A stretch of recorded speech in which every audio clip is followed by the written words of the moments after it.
tis, tis, tis. Tis.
le whanua na futoto ai le whaola.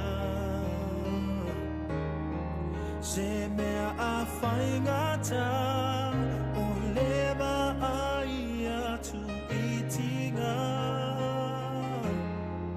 O le sa tau o lo o tu mai i lunga. E mana tua le whanua o ke te semane. Le whanua na futoto ai le whaona. Se mea a whaingata o lewa ai atu i tinga. O le sa taumo o lo o tu mai i lunga. O lo na ola na tu ina tu mai le alofa.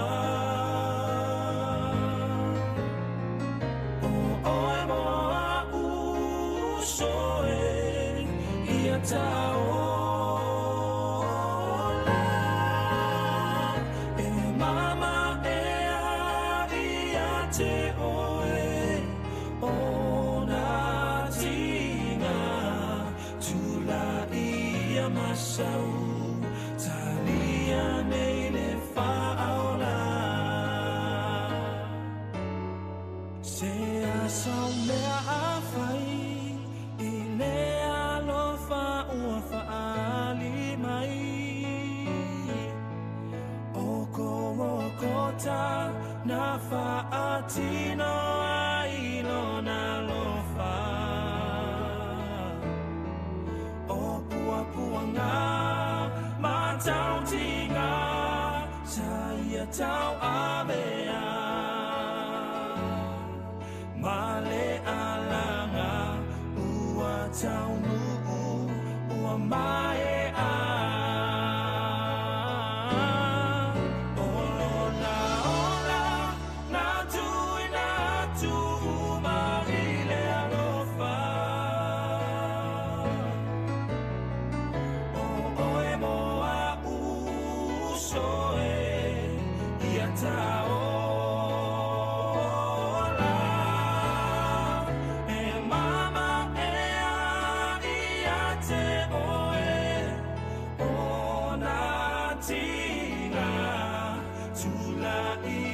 Masau talia nei le whaola. O lona ola na tui na tu mai le alofa. O oe moa usoe ia tau.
Te le whalolongo wa siona o te lema ia wa o Yerusalema.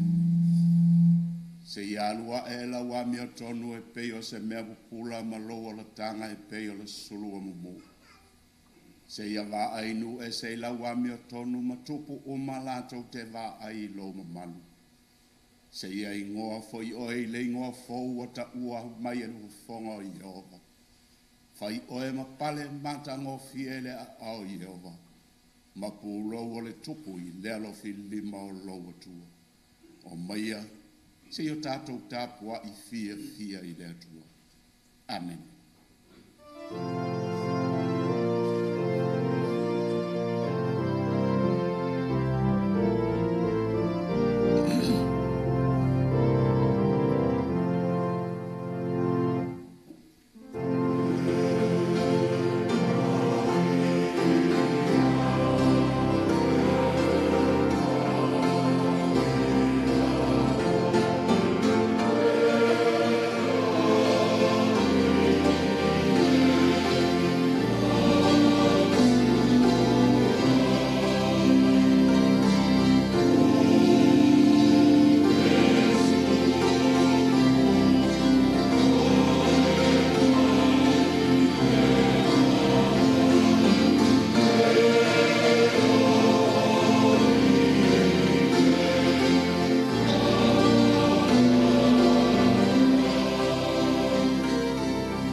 Maya nganga pa ia te i mātou o lau whanau. Nā o mātou lau tutu whatasi ma le whalo alo lava i ioruma. Tu i nā tu toi sao ninga o lau o pauna nei o le sa mātou nuti mea whatasi a wā lau e kalesia. Whama malu mai le langi, whama le mole iso mātou vai. Tu pōle nei aso tātou mafuta manganu lue. Suafa pele o Yesu Keriso wa ole lava ma mātou te talo o tuai. Amen. Amen. A tātou tōwi antu le antua le pese se fulmale iwa. Se fulmale iwa le vi ingo le atua tātou te pese ai.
tātou ifo whamaulalo I le atua le tālo. Tātou ifo ma tālo I le atua.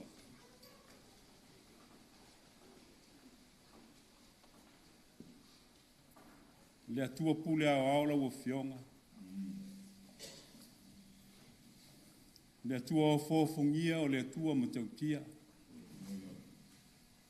A le atua o le alofa fua ma le alofa muti vale. Whadia lava le mani monimo ngā luenga au au. Awa mātou wā mori mauina foi. Wā venga o fōfongia o mea wa e whai. A wā oe o le atua mai wawau e o atu lava I le wha wawau. Wa mātou taritonu o oe o le atua e te le tu la fo ina I mātou. E te le la fo ina lo mātou wola e ta fili sau no aiti ngā. Ma whainga tā o le oti. Ta au manuia o le nei tai au fōu pe na mātou mori mau le osoa o le la. Fōringa o le atua o le malamalama e malamalama ai o mātou loto. E ui au no le fusialo ma le loifa fonga maringi. I lau wala au pa ia I lau ona o le sao mātou pūna no whātasi au whiau. E le so mātou loto e whai. Na e fo ina mai te toi ame sea I e wha manuina I pelo suafa I le au noa. Ai fia lava o mātou loto. A wā watu fua le sa taulo watu fua le tunga mau whai longa o le tua malo. O lo toi soi fua manu malo I le oti ma le tunga mau. O lo mātou manu malo fo I le I ti ngā ma whainga tā uma o le nei o langa. Pāwhtai mo le soi fua ngā lua Ioane, lo mātou ta mā wa e whamanawa ana whiau. Te le mea lofa mta leni na e whai loa. Au na mga lue ai mo lo I ka le sia. O se whaia onga, o se whautua, o se tusitala. O se tai, o se tamā. Sa whaaria lava I lona soi fua ngā lue. Tā leni o le poto ma le ata mai. E au na mapuna no wai mo le whātino ina o lo whina ngalo. O mātou whāwhitai le atua. O na o le soifua tau tua o Ioane. Wa afu lo na soifua I le whiau ma le ngā luenga lo I ka le sia. Mai se foi o lana whawhai lele. Mo le au whai ngā luenga wa le whiau ma le ngā luenga. Te le mea wa ia tuu mātou te vava ai ma mori mau I pēr. E mata te tele maola o lo pēr le whiau o le alofa. Sa ia tō mo le whanau ma inga. E mai soi mātou lau whai ngā luenga o whau au pēr le whiau. Whaftai lo ngang pa ia tō a while muai o mātou roto. I tu waso I taunga le muai e maise o I tu teimi whape nei. E o whiti ai mātou lau po ngi sao no lau wala au. Ai mātou te loto pepe, te le ma mawhana whana pēr. A wā lo so I fua pēr lau o fionga. Siri la mātou whaftai o le whaoratanga wa mai o na tā pēne kia wisu. Lo so I fua na ofo ina mai a toa I lunga o le sātauru. O le whaalinga o lo walofa e maua lunga I lo loto e lau tele mo I mātou lau whanau. Ioane leo se angelu. O le tangata e ona vaivainga mo na whale tonu. Mātou tālo se ia e whamangalo. A whai walape le au nanga I lo e ka le sia. I le vāma le whanau ma ainga. Mātou ai oile li ia se ia e whamangalo. Whamangalo I mātou ono le whātua tuai o na mātou talia o le nei ala. O se tasi o au fuafuanga mo le ola I le ola e whabavau. Whamangalo lo mātou whaataringa tuli i au ngā luenga. E le whamaoni e whaatamala i mātou. Le li ie mātou te whātou e se le nei tai au. Se ia e whamangalo la whanau. Whamaiselo o ngāna. Whamawhana whana i le whanau ma inga. Whamaiselo o ngānga le mtanga luenga malo i kālesia. Ia o ina pea i mātou le soifuanga ma le nei o langa wana se whale apitanga le tū mau. O ia ilo mātou nu moni o i le langi lea. E te liu ai o mātou ni tino au ngā vale o tino o leanga. Whai e whātatau lou lawa tino e pa ia, tusa ma le mana e te mawhai ai. Mātou tālo le li ie, a o mai ngā luenga. Mōli mau pei o mātou loto whi au o ia tū. E ala ila na e ala ila na whaasino ma le whaatonu mai. Mai lātou uma lava ua uwhitia i lao pōngi sā i le nei lava i tū teimi. O na wala upa ia le li ie mātou tālo. Ia e wha maise wha mawhana whana lo wa ngānga. Anga le leila mātou sawalinga o wha mai pepesi. Le li ie. Wa mātou tālo ia e whisoa soani i fō mai. I lātou uma wa ngā lulue le ao ma le pō mo le puipuinga ma lo mātou saunga le mū. Mātou tālo e maua lo lātou loto te le aua ma le wha vai. E whalangolango ma tari tonu o lo soifua oi o le fō mai sili. E ato to ai le whaatinonga o mātou tiu te mawhaiva. Whape fō i tai o le nei e tunu. Ai le ngalo fō i sā moa o mātou tālo. Ia o ngā tonu lava lātou tū la whono ma whai ngā whiwhiringa.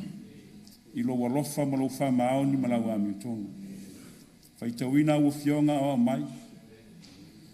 Ma fau fo i se upu e whasoa whale anganga. Mātou te sami me patipati ai toi teimi o lo mātou ta mā. Leri e, mā nava mai lo nganga. E ala lava ia Yesu ke riso lo mātou o li i ma lo mātou whaola. Ua mātou uole ma te tālo antu ai. Amen. Lo mātou ta mai o i le langi. Ia lo suafa, ia o mai lo mālo. Ia lo fina ngalo i lalo langi, peo na whaia i le langi. Ia e fōa i mai a te i mātou i le aso nei a mātou me ai i te tau ma le aso. Ia e wha ngalo i a te i mātou i a mātou o sang. Peo i mātou fō i una mātou wha ngalo i nātu i e uanga leanga mai a te i mātou. Aua fō i taita ina i mātou i whao so songa. Ia e lawea ia i mātou ai le leanga. E o le mālo ma le mana. A toa ma le vi inga e wha wawau. Amen.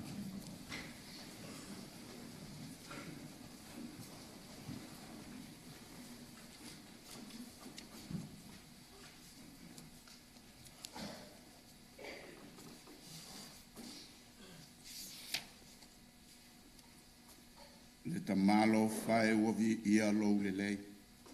A wawa e foa i mai le tusi sāle nei. Lua se lau valus fulu maltasi le pesi. Tātou te toi pe pesi ai.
te whaitawina mo whonga ina le whionga pa ia leo. O le whaitawina o le whionga pa ia le tua, mau le tus whaitau le tusi tau alunga le tus pa ia i le whalinga, tau po isfulu whai upo moa se ia mai ale parakala whai nun whai upo fitu. Whaafafonga o le a o whaitawina. Nā ulo atu fo i le tasi a ngelu malos, wālui fo mai le langi, ua ofu i le ao, wailo na ulu le nua nua, o na fafonga fo i e peo le la. O na vai fo i e peo, o na vai fo i e peo poutu afi. Wailo na lima fo i le tusita ai titi ua fafola. Ua tūlo na vai tau matau i le sami, ma lona vai tau nga vale i le whanua.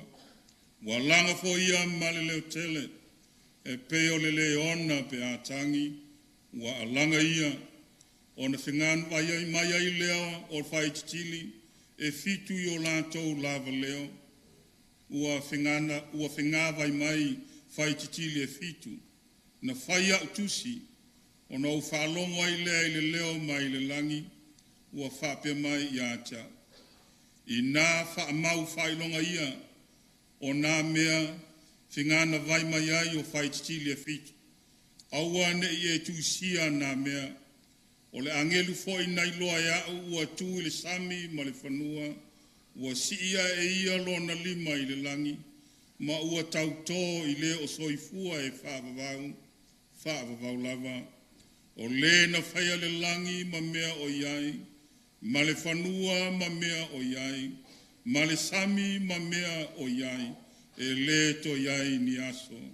Ai peitai, a o ian po ia le pū, o na taunu ai leo le mea lilo le atua, e pe o na fola ina mai e ia i ana au auna le au perofeta. Anga le leile atua. A vea ia upu au whaitawina, o se una namu e sufia i o tautinga.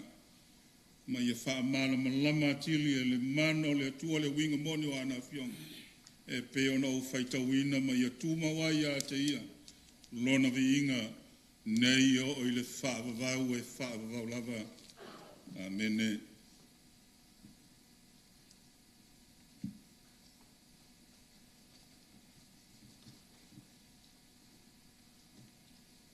Se ava noa le lei e whai ai se whatalofa. O wale po ia mawalunga o le nei sauninga. Hao ni toe sauninga o le tātou ta malo lo, malo. Fionga i le li fo mai a Ioane Asalele Afoa le whawaita. Whatalofa wale po ia ainga ngalua.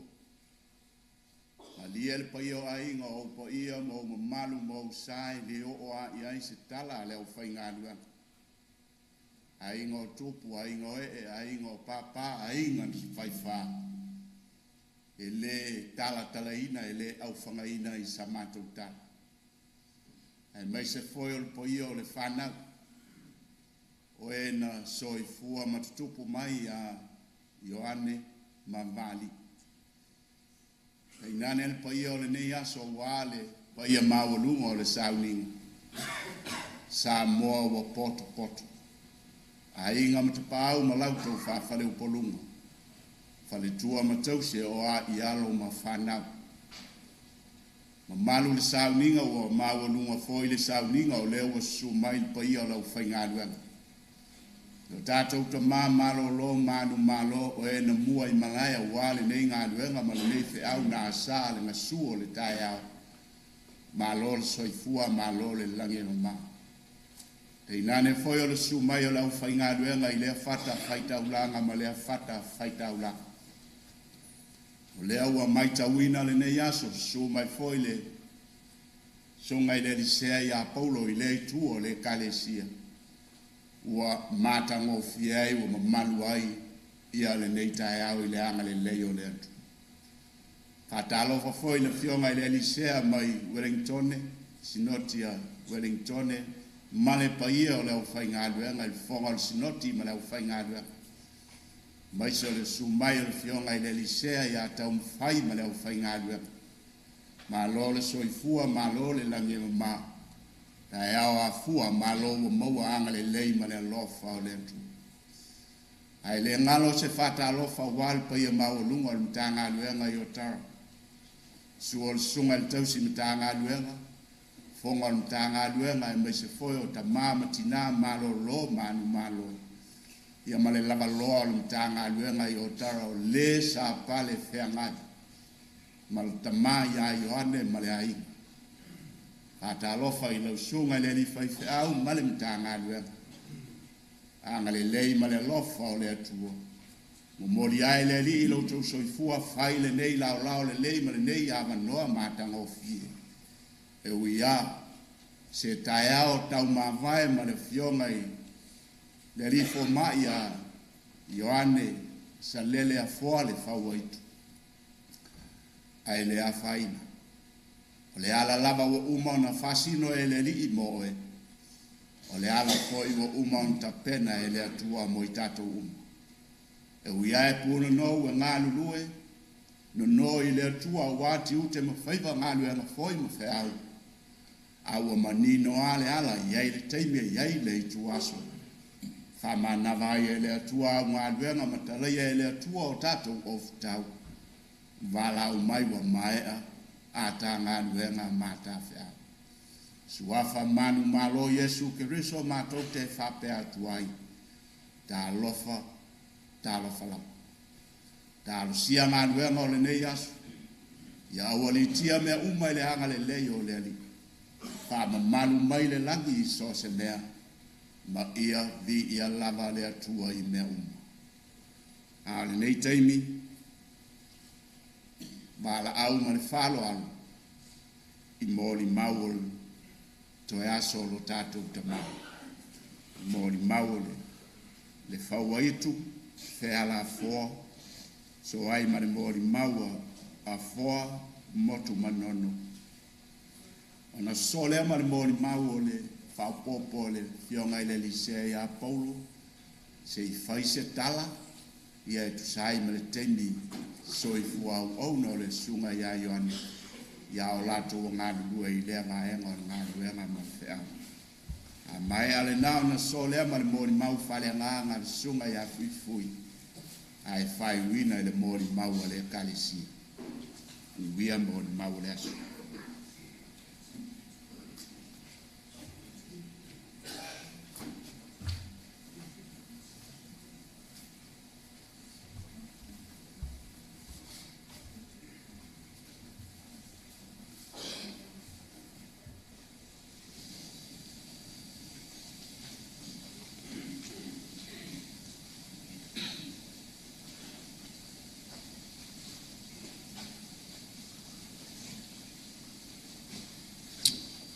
I le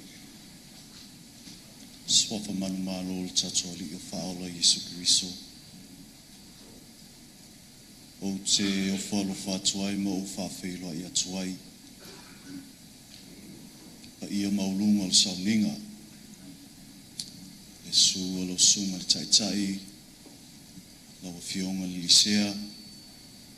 Te maa le whasidoti o kilangi i saute. Ia whape foi le mamalu no whaasea. Ia leo whainga ruenga le atua. Ia maurunga le matanga ruenga. Sa mo boto boto. O te whaatalo whaatu ma o uofalo whaatu. Ma lo le soifua. Ma lo le langi manuia. Ma lo le folau. Aere ia mata se mato moli mau pupu. E masani aile nei a inga ona mo moli mai pe mo moli se sao po se pa. Awa te mi whapene. Sa whapenao na whatau i le teimi na malanga il mātou tina. Nei aso, la whaawau pēr le mātou ngaluenga. O le nei pā, ele o se pā e pēr no tō muli mawina le taia. E se lava lea pā, po lea sao. Le sao al mātou whānau, e mo moli mai la e whāu.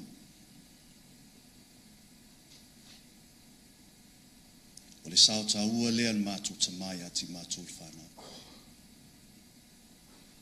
Ma te o ma Yesu, I aso mane, I na te tai, I le ala ua lele, I so se mea whai au te mu, I muli ai, o te whinau lava, o te le vai va, uli,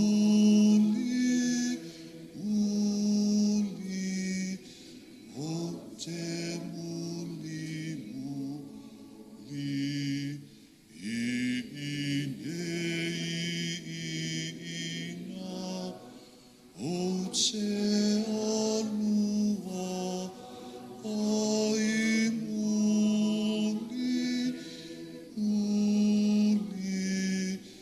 muli, muli, ia Yesu, so se mea e whaia, a te whaata sia, o te fia alu, whaata sima Yesu,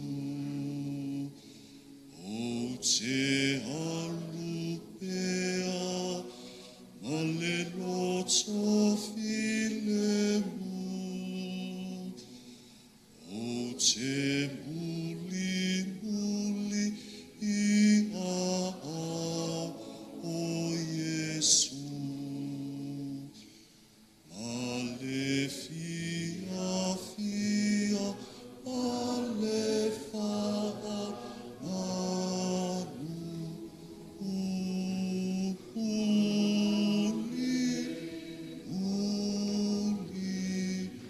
o te muli muli,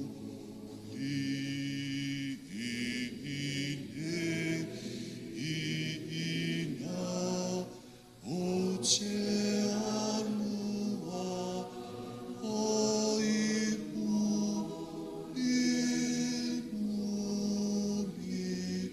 muli, muli, a Yesu, so se mea e whai, a te whaata sia.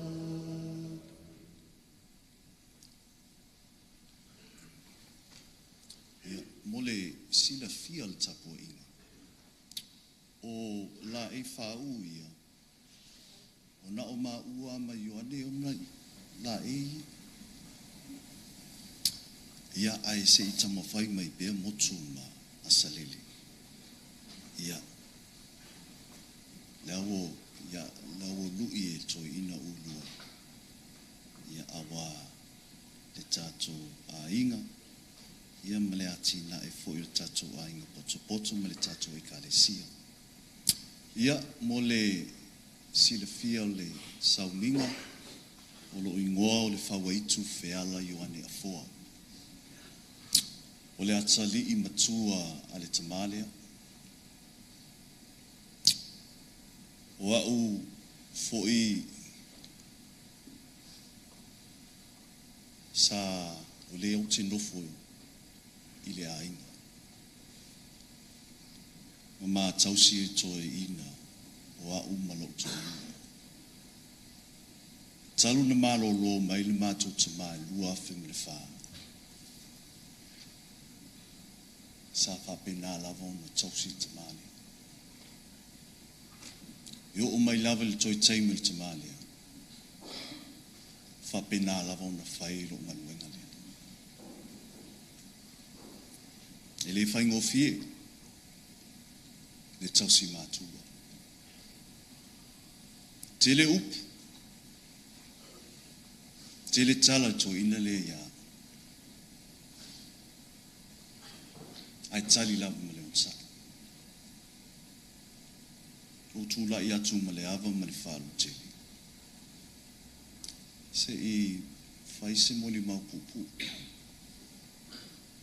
A wale maa mawhitanga ma le tamale. E whapitoalo o moli mau. I tā leni mai le atua. Ia po olu I tau foi. Ale to ina lea. Ia I mātou le whanau. O le to ina e pe ono tō moli mau ni taia. Whātaua ina a o onga. A mātou le whanau. Mai lea matanga lava a mātou laiti. Se yo o mai ale so.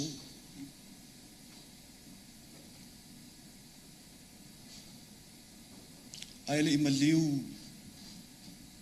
Aile I malanga tamani. Lona lava tala ia ti matu. Fa umato wa. Lea lava ualu. Aile I maua lava.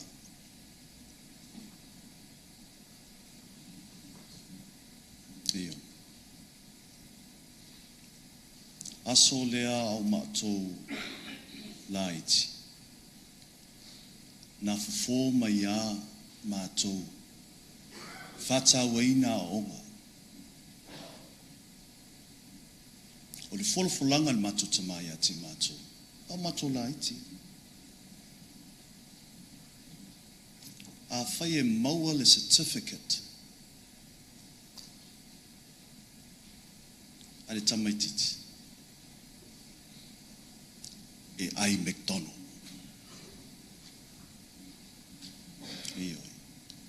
Peo se fianga ia ti mātou whanau. Ia. Whai malu I tau fo ia ti mātou whanau. Ia maula certificate. Ai McDonald mautinoa.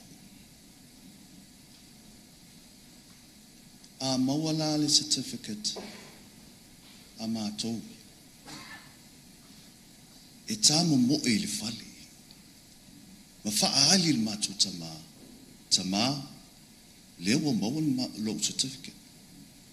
Ia nā le tūa I lunga tama. Ia, bali a mai se tupe nasi whātau e le McDonald lo tama lea. O se mita mitanga fo e le mātou tina.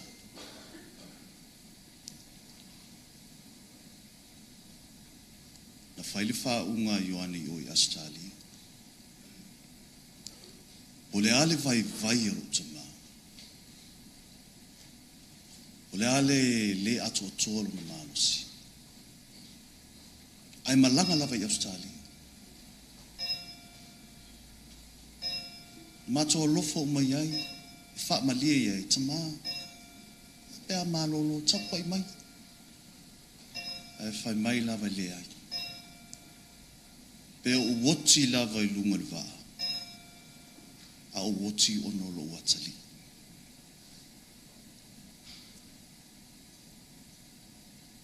O le taimi na maua mai aile whai unga o lo master. Sa ui Wellington le yo maluenga. Na o maul tala ua pasi lo suenga munuili. E le asisi o mawhawhau ai. Na o lo tama. Na o vili mai lo tama. Tole. Wao mea ngai whai. Ele isi mea o le whai au kusi. E a mai lo malama. Whakuleo mo mai le result.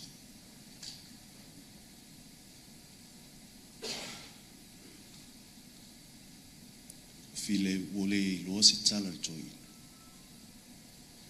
O tali atu loa ua pasi. E wha au ua. Ua tali martinga. Male fia fia. Male wha malo.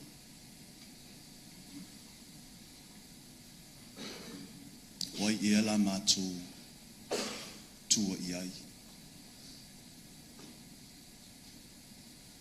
Wai ia la mātou vili iai.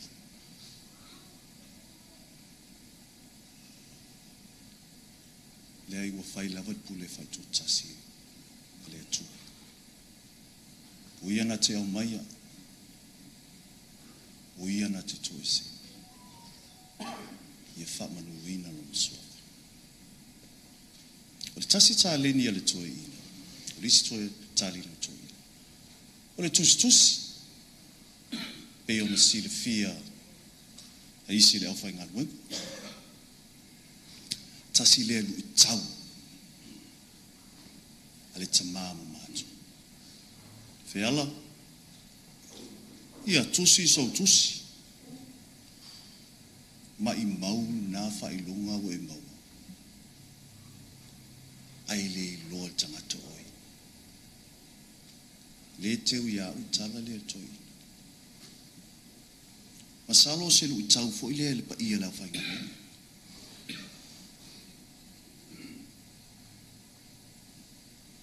O lu tau ia. O lu tau o le manui o le ainga mai se le kalisi. O lana fai tau. Ia wha soa mai lunu maram lama. Ia manui ai si tangata. O lo au tau wina wale fe au malengaluenga. O au sa fea ngai ma malengaluenga lea to ina o tusi au tusi. A uman tusi. Feala, sau wha sao me ia. Sau wha tonu me ia. O alu a, o valu tusi au to ina. Leo uma. Bo tala alo ia foi tusi au to ina. Ai talo fai. Talo fai o malanga le matu tama au uma isi ana tusi to. Ai le tana.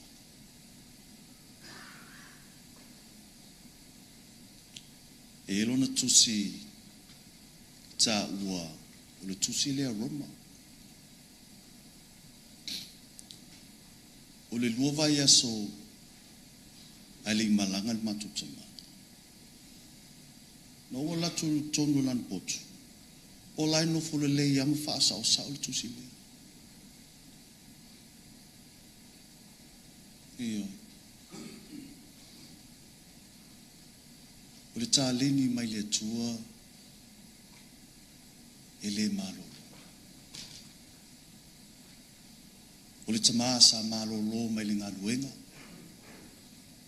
Ia i lava le fai tau e le o malo lo. Lai ngalu e lava. O lai ngalu e lava. Ua vefo ilana tusi. Ana tusi tusinga na amata na talalu i Samoa. Ana tusi mumu le tasi iwa i fitu. Na tala i matafili.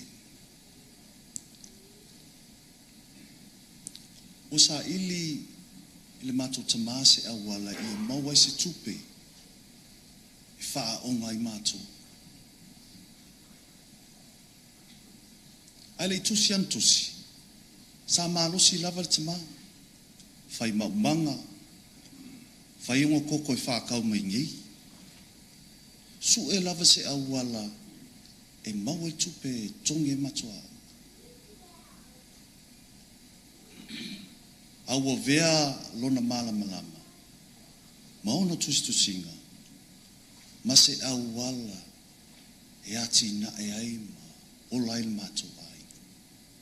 Ia. aua nei ate tātou. Ai vi ia le tua i ngā luenga le.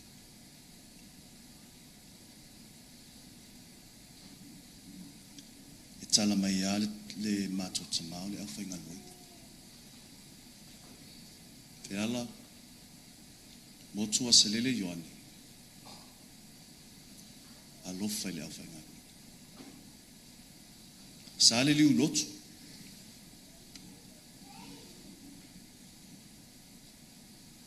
Tau tua le ka le sia no tō ola mai.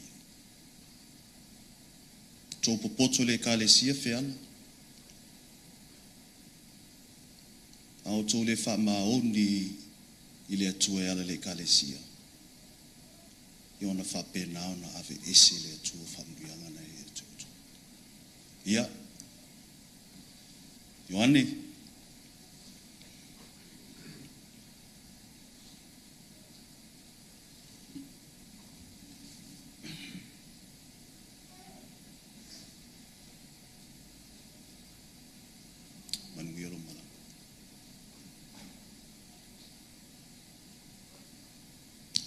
Fielo mala. Matu tsalo. Ono swafa Yesu. Amen.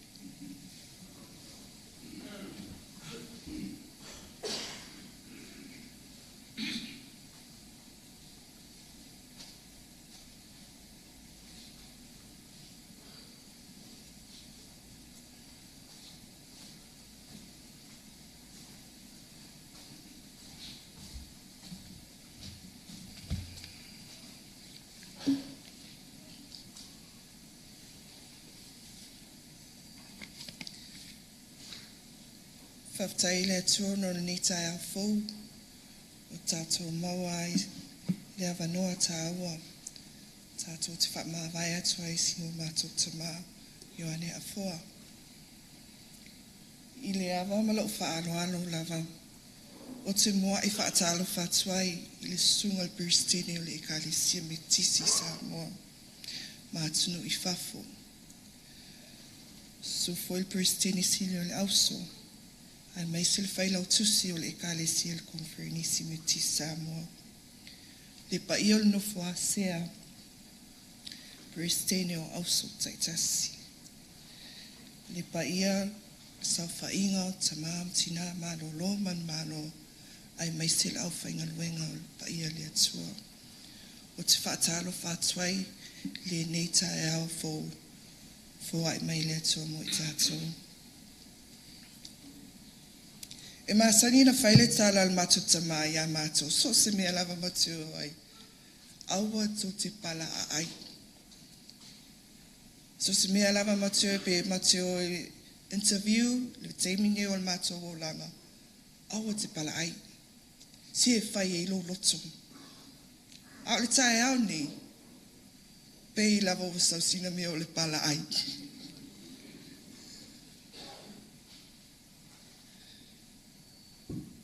O lo ingoa, o motu manono, he siti, Ioane Afoa toma. Sa wha ingoa o e lo tama, i lona tina. Ma o au o le ulu matua, o le whanau lea Ioane Mawaali. O au foi o le tene, tota silava, ai tō wha i mātou. E whaila o tala o au le ulu matua, wa o māsani le teimi e whiwa e o mātua i le ngaruenga. Wa o wa ai i ti ngā, teimi whiwhia e o mātua, ra teimi e whaanoa noa ai, a wale whawhenga e o la ua maninga luenga. Te lea o a inga,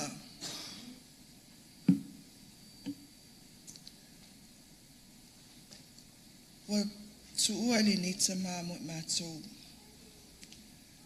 Whai o le oa le tino, o le oa le mawhawhau, ai whaasilisile e le oa whaaleanganga. I le taimi sa mai e si o mātou tamā. Sa mātou poto o mai I tono lona poto. Sa le fitu tae au pe se le mātou lotu. Tai la le sunga le whailango ia Ioane, le whatua whao ni.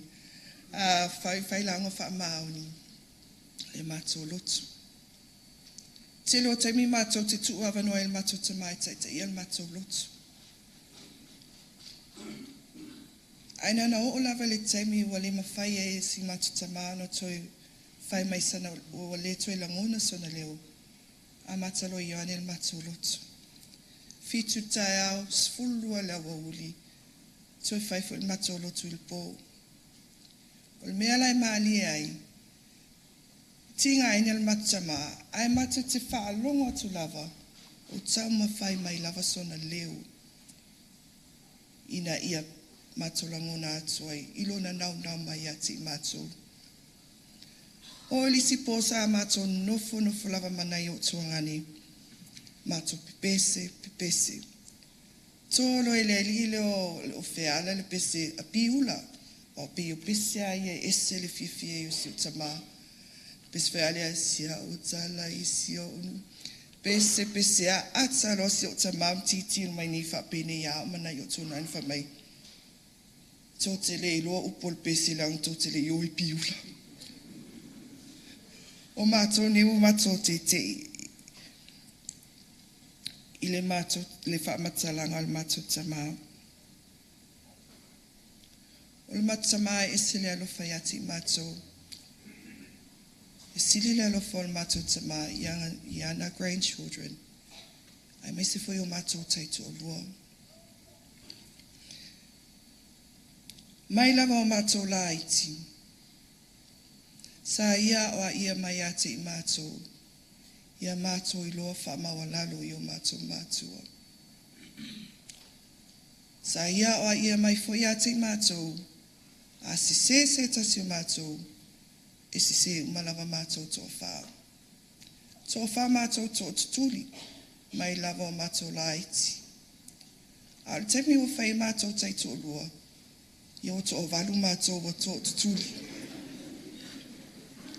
O se tamae whainga tā tele. Ma o te whaatu sā le mātou mawhtanga, lo wau mawhtanga ma lo tama bitter sweet. O ona ai sua mali. Pe lava ola na tusile sa tusia, ola fatas matinga. E ola polonga, ai ele taimi wha e inai. Peila le aso nei. Mātou te whaftail mātou te mā. Ona o a inga na whai a mātou. Umasani e le au whainga luenga na ia o ao. I lau tala le la whai atu. O le mātou te mā. Pe ei o na winga wha a saikolosi. E a o a ia I mātou. A alu se o te el matsama ia mātou. Te I lawal whapea mai el matsama. Tō te le mālamalama nei. Ai tō te mālamalama tai au. Ese le anga ni whamatalanga ia mātou. A wā so se matua lava. Wā luma wā mamao le mawhawhau. Le mafuanga o ai mātou. Ia o mātou ne ai tamawhai atu. O le ale winga o le otel to ina. E la le taimi ava noa e nofo e to ina ilumano na ngofoa. Whaatali. O waila mātou e otinia.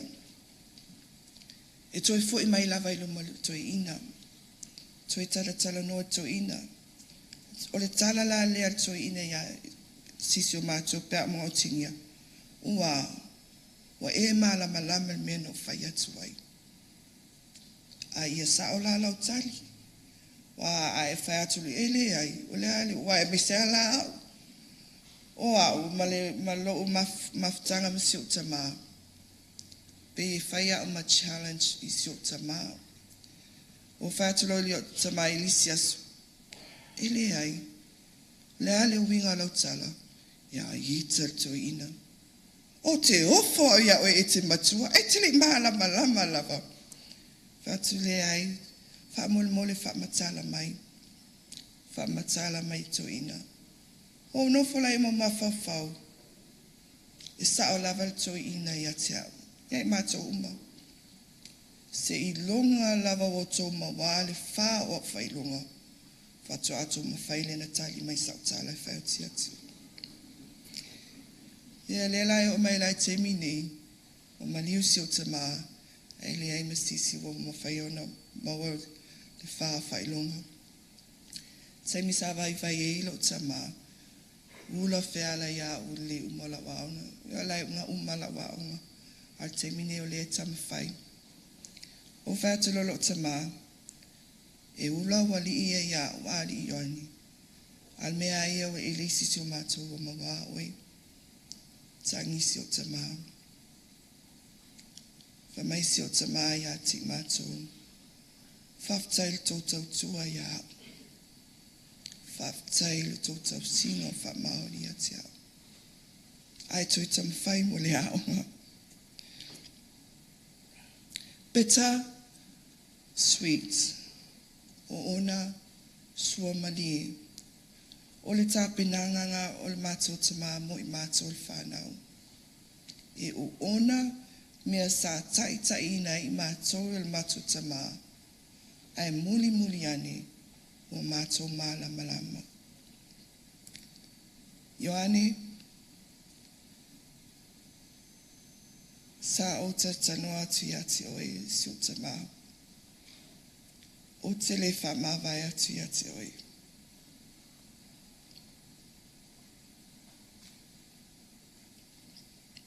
O lea e ola. Au au a inga. Ia te mātou la whanau. Whaftai ati oe te mā. Lo loto ono sai. Whaftai ati oe te mā. Lo wha maoni lau tautonga mawali. Sa e tautoa le matutina. O le a e wha mawai mai tō whinga e te sawe tau si lau whanau. Whaftai Ioane. Ruas furu tau sanga. O e tau sisi lau tau tonga. Whaftai atu o te mā. Manuia lo malanga Ioane. O alo whaanga nā mo oe. Ia manuia upu wholafola nei aso I au auna le atua le awhiunga le nisea. Le au whainga luenga. Wo ma e o mafuta mai nei aso. Ai meise le matanga luenga e pele si o te mā. E ka le sia me tisi Otara. Whaftai ma ia manuia. Nā noa lea moni, ia mai le nisea ia Paulo. Se moni mau whakoko o wale ma kama moni. Sunai a Ioane.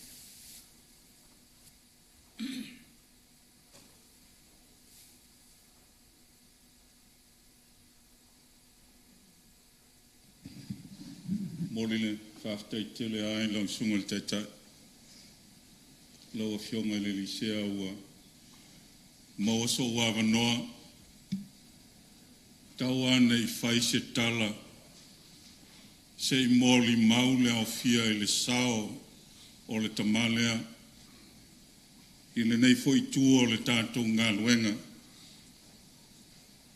Mua lao na u whātu lou ma le nganga whāloano. Ona wau soli tu waleina le mamalu ma le paia ma walunga o le sauninga. Wha tu long lava. Ai fono whapipi le saunuanga ma le whatu lima le sunga le taitai. Ia tau foi ona o whatalo whatu le paia ma walunga o le sauninga. Ai maise lava alo ma whanau o le tamalea. I bring greetings to you from the Methodist Church of New Zealand. Greetings and talofa lava. o le sini o le moli mau o le kalesia me tisini sina I whapea. O le peni tala mata te tele o le whale fitu ma le ainga tawana. O le peni tala mata te tele a le whale fitu ma le ainga tawana. O le tasiva fitu tolu I le tasiva valulua na wina mai ai le kalesia me tutisi konfernisi Samoa le susunga ya si awala a mitona. E tali mai I se fina ngalo le kalesia I New Zealand nei.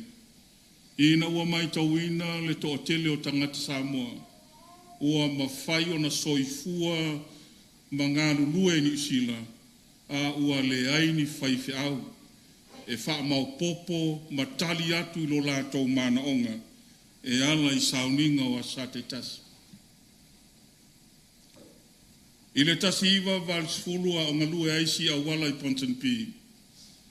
Na ave ai si awala le mau I tutono le fonon konfernisi. Ia to e tusi atu I Samoa, whamon mole, ua to tele tangata, ua mana o mia nisi whaife au si to lua. Li lifa leo le whautanga le kalesia I Samoa, au ina mai le sase lua, o seilala mapsua. Sau leo seilala mo moli le laumua tausi Wellingtone. Ai au mai le pentala le whale fitu ma le ainga tawana tausi Ponton P. E taunu umai Ioane, e le o se ngā luenga whaingofie. O se ngā luenga e whainga tātele. Ai tau te lo.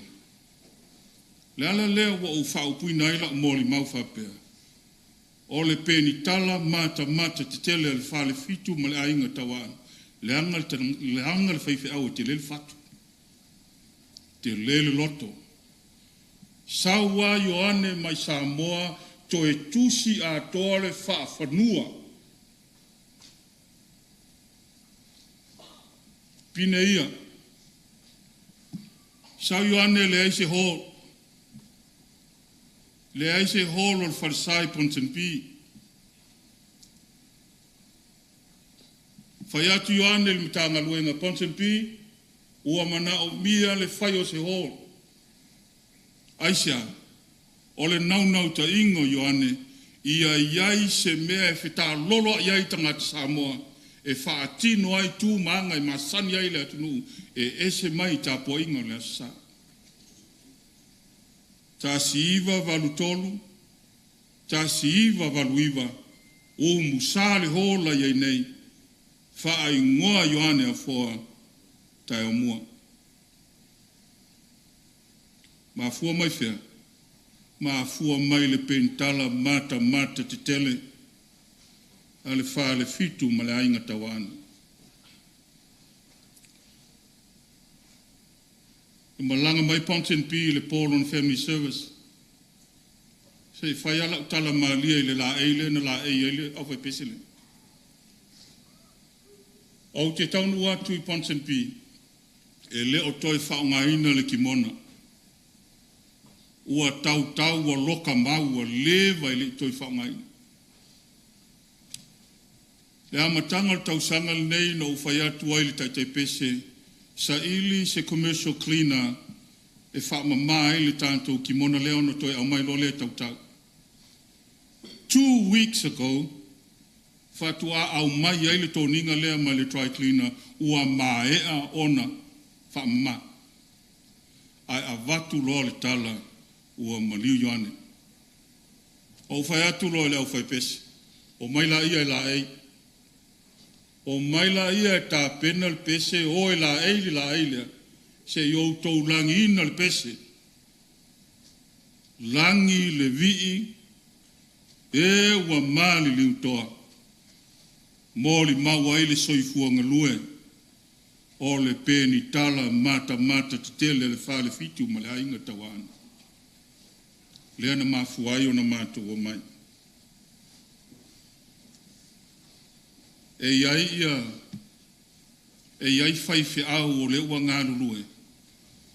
O ni lupe wha lele a tai au mua na afua mai te māloa lea. Wei se whili unasa, wha ipo i a Susana. O wei se whili, lea ua sea e se tasio sinoti o le kalesia le taimnei. O le whalitua i a lofisa, wha ipo atu i le sunga le li whaifi au i a lompati. O le sunga i a atu au, wha ipo atu i a Reverend Dr. Miller, ma le late Reverend James, en ana matamua. Whatasia ma le sunga ya Mika. O nisi o lupe whalele. Na ta pena ina. E le peni tala mata te tele le whale fitu ma le ainga tawana. O le mato moli mau. I ia taimi pupuua na ngalue ailo o tauta mai le kalesia. Ua wha amalia ina le fina ngalo le kalesia. I lona soifua tautua. O leisi pine te le lava o tala lea. E le lewa na toi fo Ioane i Samoa. Ai whaatu alo ia le sinoti Samoa lea wa o ngalue whaasea i nei. I le tolu tausanga talu o na tuua Ioane le ngā ruenga. Sili aisa, leanga e te le lona sao. Te le lana ngā luenga. O le konferenisi lua afe lua skul maltas. Le whaafonga mai nisi o mtanga luenga a tai omu. Na ave aile mau o mtanga luenga i Ponsen Peel konferenisi. Ia suia alo ia le ingor mtanga luenga mai a Ponsen Peel i le matanga luenga tai omua. O le konferenisi lava lea. Na alo ia ai ma res tala inai, alo ia le matanga luenga lea, e le o toi matanga luenga Ponsen Pi, a ua matanga luenga tai au mua. Sino ti Samoa e kalesia me tisi niusili. O le fisili aisia, e ta ua lona sao. E ta ua lana fe au lana ngā luenga. O au toi upu, e fia fai antu tamalea ma o tau whana. Fai mai na ua fasia e kaisara le toa tauta ua o Alisana. Ono fai mai lea o kaisara i le malo Roma. Whaauta i le tamalo. Behold the man. O tau le whanau o lau te talo. Ia mata te tele i papa a ano o tau loto. Fe au ma ngā luenga sa tu sia le pentala lea, e ta penai o tau mo nei mātai au.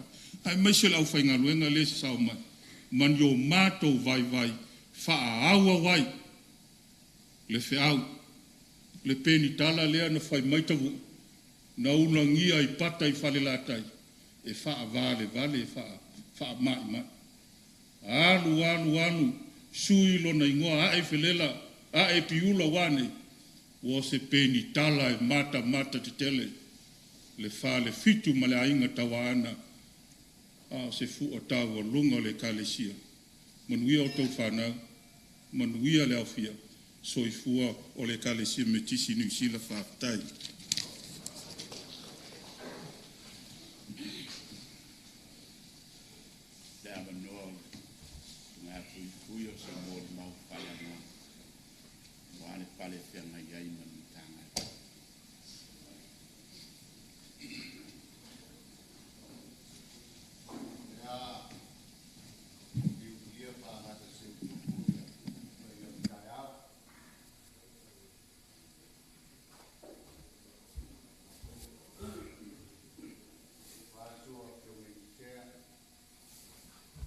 Tēnei au so sinoti, maru sau whainga, ma lau whainga ruenga, ma wharetua, a inga lua, alu ma whanau.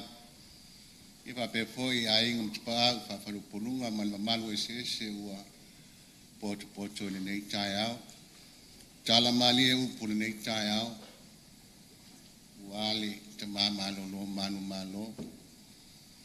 E a tali tonu tai au se avanoa tuina mai moa o te whaia se moli mau wale mātou mawhitanga le ngate me tanga luenga e whaia ia masui ia e whape foi sa mātou ngā luenga male tamā nei me si o manga whalau whai ngā luenga mānu whautua mo mātou a o au nei malo ai mātou te au aunga i le ali o upu ia e whawaiela o moli mau o upu ia lo tusi le potu o le tamalea upu ia a mao ia maa se singa upu ai o te mai ai i fui teine sui ai upu Salo tari tonu o langono al tama ia sui upu ile aso po le mai aso e tuu e mata ia a upu le toe aso le masi sing upu ia sa ia ile potu le tama ia Ioane a wa unei malo ai ma tu te au na ile li mua la moli mau le ma tu ma fitanga me Ioane me tanga le Ioane le o se to fai si so na sir fia me tanga le so se ma tu fono ai fai e nofo ai Ioane lo nofo ai fa solo le ma tu fono mai le umi foi se ma tu fono te ba foi ni ala la ma me tanga le e alu lu wa se ma tu fono ai wa si le fia le mai lo Ioane o fai si ia si ilo male limo Ioane io te fia la pe asi male limo Ioane te lo vo o male fono de tanga le ia te mai Ioane sa uno lo Ioane fai se tala mali o le tala mali ana Ioane tali el ma tu tanga ma uma ya mal ma tu fono ai a fai foi se manatu Ioane te mina e fai ale manatu Ioane ma ata wana tu silfia e fa pe na wi ma ata Ioane tali el mitanga ren o le mela la fina ngalo Ioane o la wa lolo uma ye man mitanga ren o le ale be vesile sa fai e tasi ale fa lo longa mitanga ren tali o le mela fina ngalo Ioane e tato o na e malo lol ma tu fon e le ngalo mitanga ren tamale so se ma tu fa moi ai fai o ai e muli pau ana le taimi fesi tala Ioane mai le amatanga so se matu fono o le taimi lava le na fa uma Ioane le ata ma le matu tali e fantas pia no fai atu wa sile fia le leia le tanga aluenga o no winga o se tamai lango le tanga aluenga ma fo ye le ali to fai au mai e falo lo mai Ioane na te sapaia ma au isi to fai au mai tanga le ma sana fa popo ya fu ai se mali me se mali on ma tu fo o lona lua fa me talanga o tofi Ioane ona tofi la ungai il matu tu stofinga mal matu ngano fai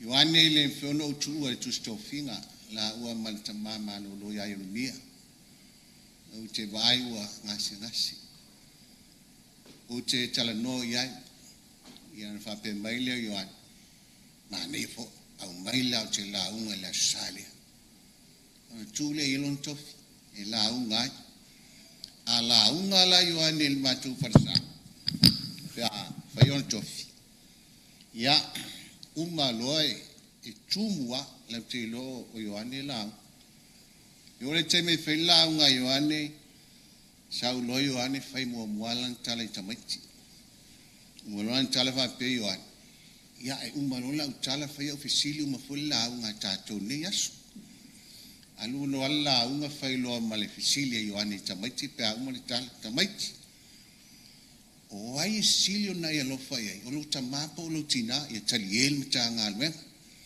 ya o ai fisili mai e tu lunga tal a tali mai la se se la nga sa me le Ioane sa batula suta la le e ave fata weila ulan sta ya la o e fa pe na taimi uma la unga Ioane A o mata upu wha mafa Ioane o whanau. O lana mata upu tau ave ali I le mata ngā luenga I so sana launga. Mātua I whanau.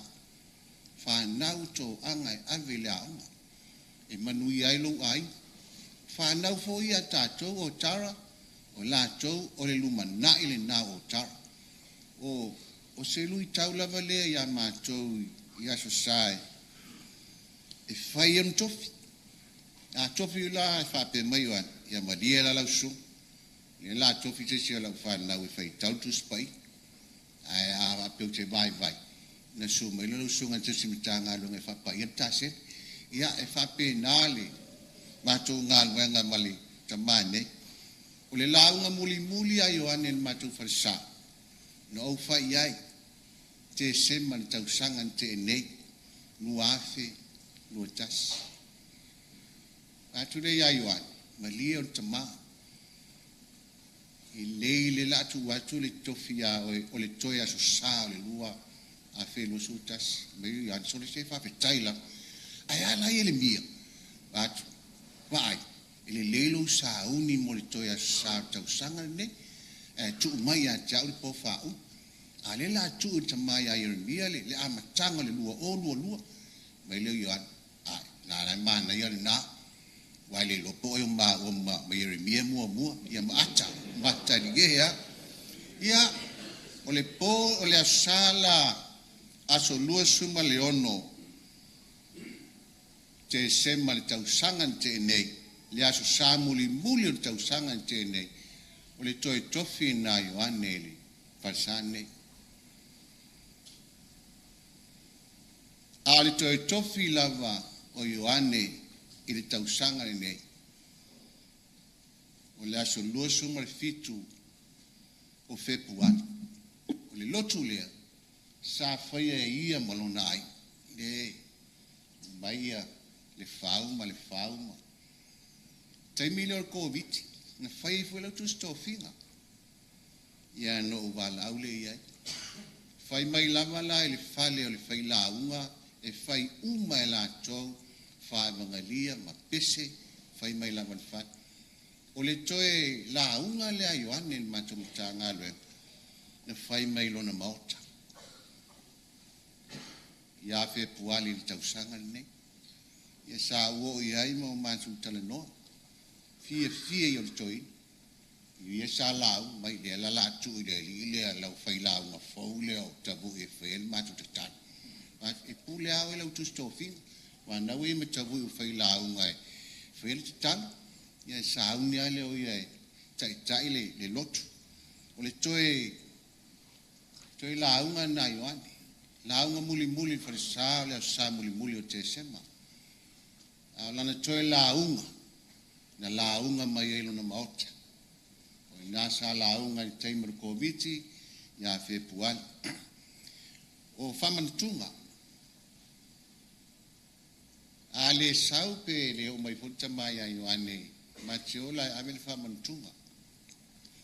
Ai eisi masinai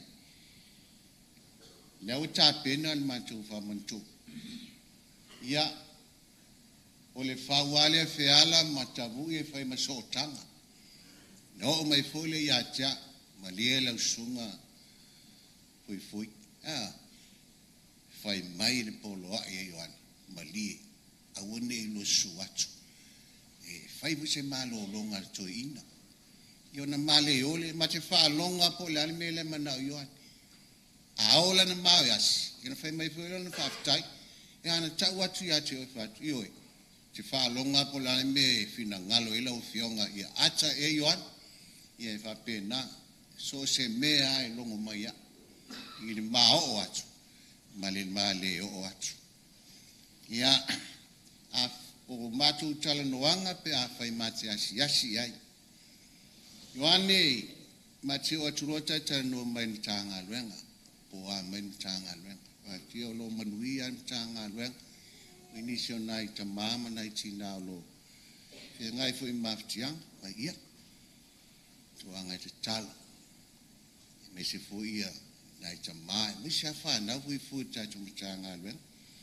ma no na lua pe no mai Ioane no mai ma fisiri siri mai lau whainga luenga o whio ngā lulu ai le maenga lau whainga luenga I la tau sa o ngai li tamane ia ata Ioane siri mai foi wa atu foi a whio ngai li sea ino whai atu le io to tere lava sa o ngai lau su le wa ave ma tai o le kalisia mai ia tama whainga tā foi o whepai o ia tau mawhai o tai wae whai loa mai a Ioane ia tiau ia tala noa ma ata Ioane whai sara tala maadie I nā taimi tala noa mai o le mita ia fia lona loto e tala noa mai lau whai ngā luenga tala noa mai fo ia po mali liu fo nisi e whai loa iai ti loa le malingi o na loi mata na ti loa whai ngatala na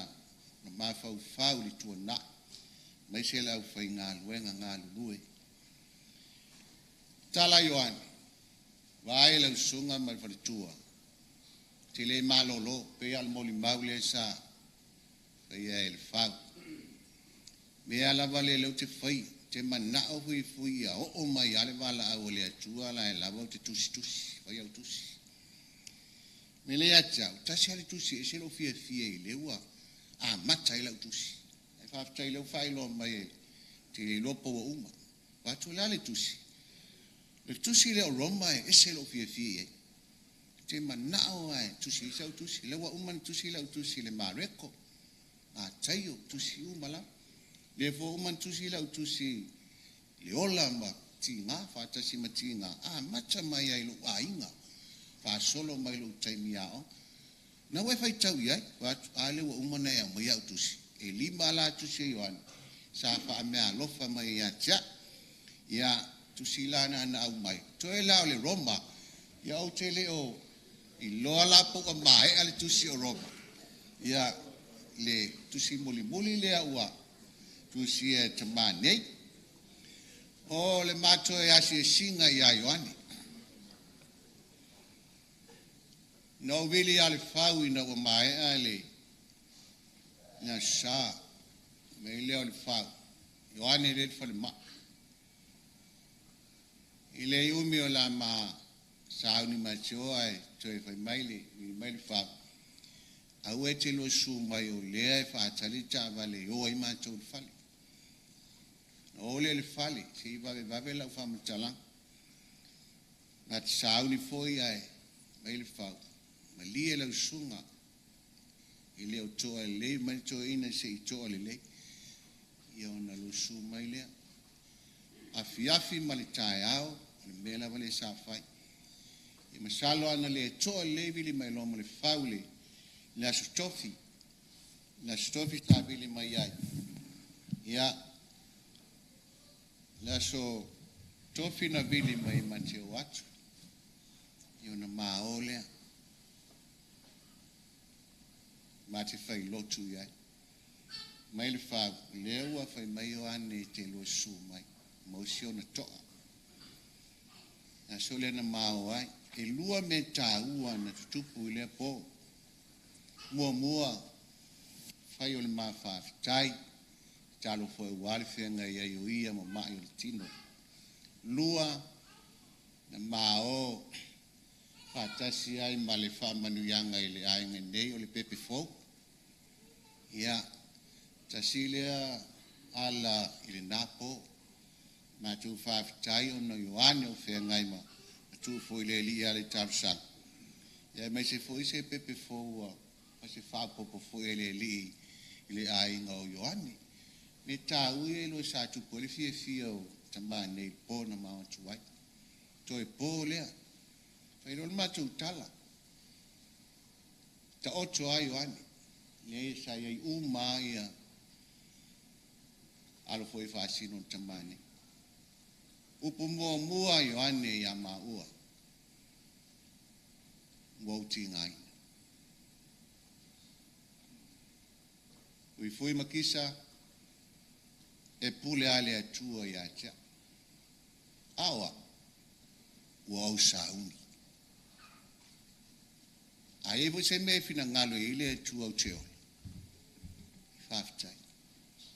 Awa au sao. Vai olu. Malielo loto ya te ulu mana ngalwenga. Manuia la ulu ngalwenga. Fa maoni le ngalwenga. Toa lo loto le ngalwenga. Yai se me ngā se o le tātou ngalwenga. Ya lofa le mta ngalwenga. Awa tingaina. Awa tu o lua te lo suma neipo. I rope na paua le tātou tala e whai. E whai lau tala. Mani whanau. Ioane. Muia e te sila fia nafi. Nā fo te ilo lea so i lau ta oto mai. Te ilo fo i a tae au. Wa upu a ia. Pero mātou pese.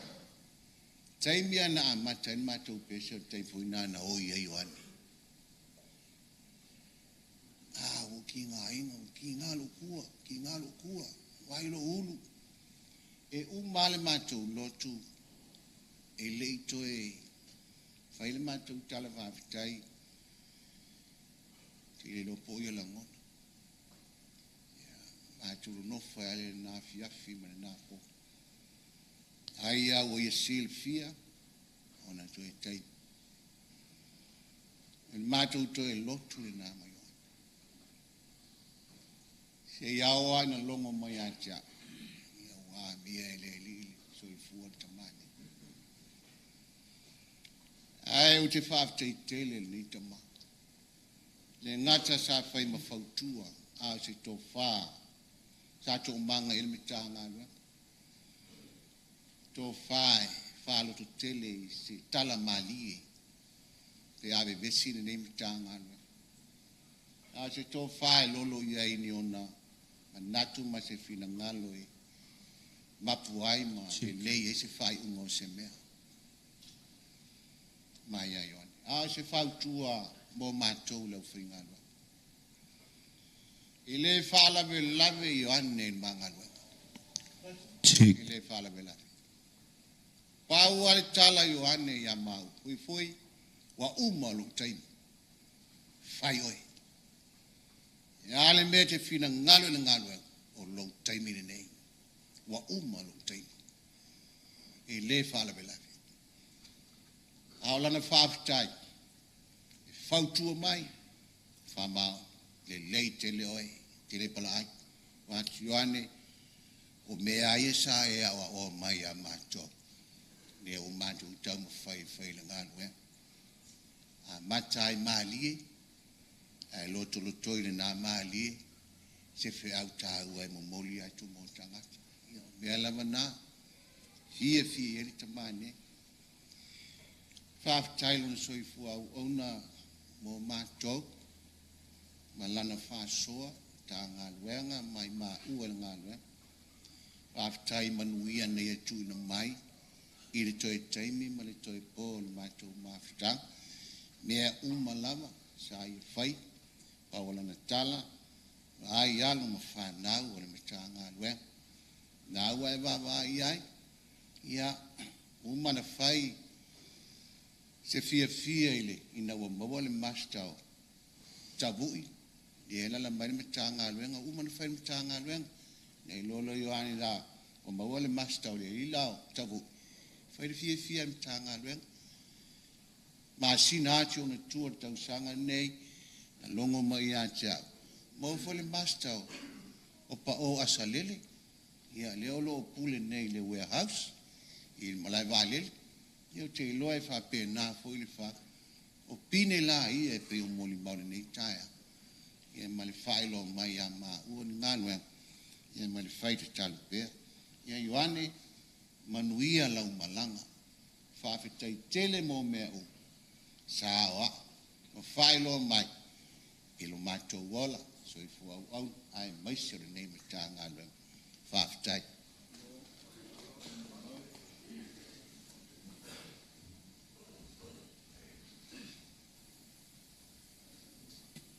Mori mama.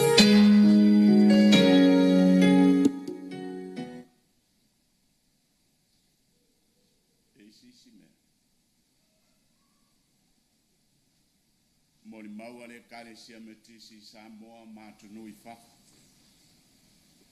ilana fita sato fia mo le taua e ala le tofi fai fe au le tala le le sunga le li fai fe au sunga le li fo mai a Ioane Asalele Afoa le fawaitu mo le maulean taua au ina mai le ofisa o le kalesia tau mawhai e whai masui e whafonga ina o wāne nei sauni. Ka si wali mawalu na uru whale aile sunga ia Ioane il kolisi. Whawhai te au i piula. Ta si ono wha nei u mai ai man kolisi whawhai te au i piula matali ai a vea o se whai te au whate ta. Ta si ono wha le ta si ono walu na toe fo i ai tutono il kolisi whawhai te au. Mole fai longa le LTH. Lo fama wino le ulua ia o fo i leo le kolisi. Na ia maua lea fai longa il fetu na inga ma Melbourne i Australia.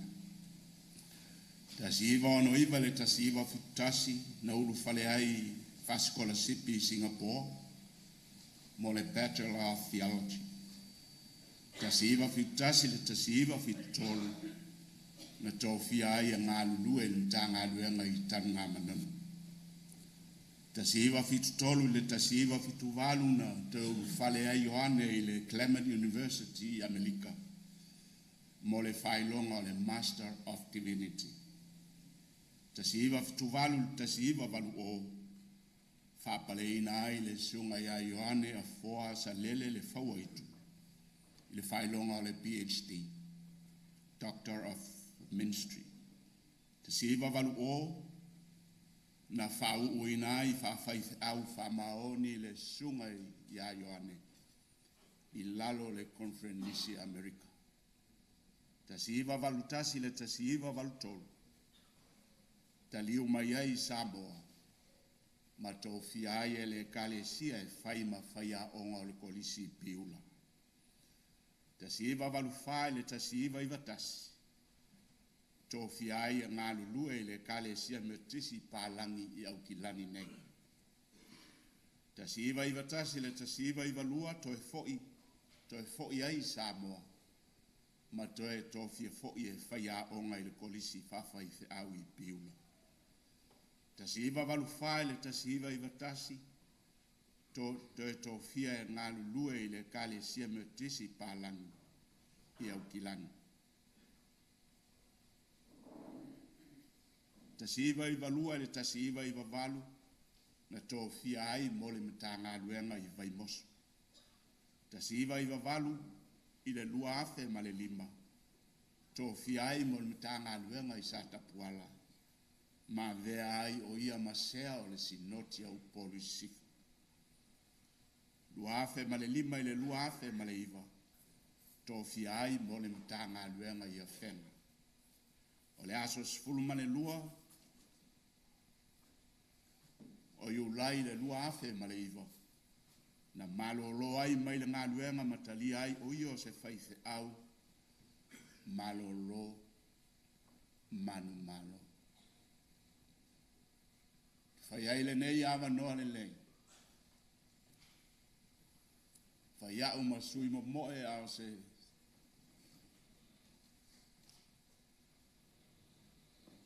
sui tūlanga. Fionga le presidente ma le fonga le conferenisi ma le paia ma le mamalu o le kalesia metisi Samoa matunu i fafa. Tau mori ai se famalo ma se fafta. Ale kalesia i lau lupe safa lele a watu li manu ese o le kalesia. E ala i ngā luenga mwhe au na puna nou ma ngā lulu hai. Male tina i amali. O lea wa whaafonga wa mori maule nei awhia. Me alofa matalen. A se sao lau rupe whalele e wale kalesia. Mo le ngā luenga male whe au ala i le kalesia mutis. Ma lo tapua i ma lo talo i le paio ainga. E mai se o lau taulanga soifua na ofo mo le atua. E ala i le Kalesia Methodist, e ala i le nei ngā nuenga mani nei whea. Mo ni mawale Kalesia e a soe ua ula tae au ua lele. Ina ua tala leo malie ti ute whaiva wheau ma ngā nuenga. Sapu no waila ulupe whalele. E ala i le Kalesia Methodist ma ngā nuenga ma wheau. Whao ngai na e le atua lona soifua. Au puno no mga lulue wale Kalesia. Mori mawale apostolo o utau le tawale lei wa i uyate a ule tau sinionga.